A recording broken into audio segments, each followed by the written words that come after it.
Eve yeni süpürge aldım. Hem evi süpürüyor hem de uçaklara bile ediyor. Bunu bayram da görüyor. Bu çok işe yarıyor. Bayramda dükkanlar kapalı olur.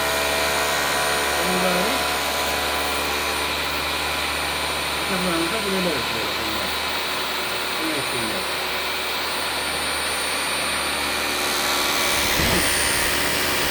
Üret.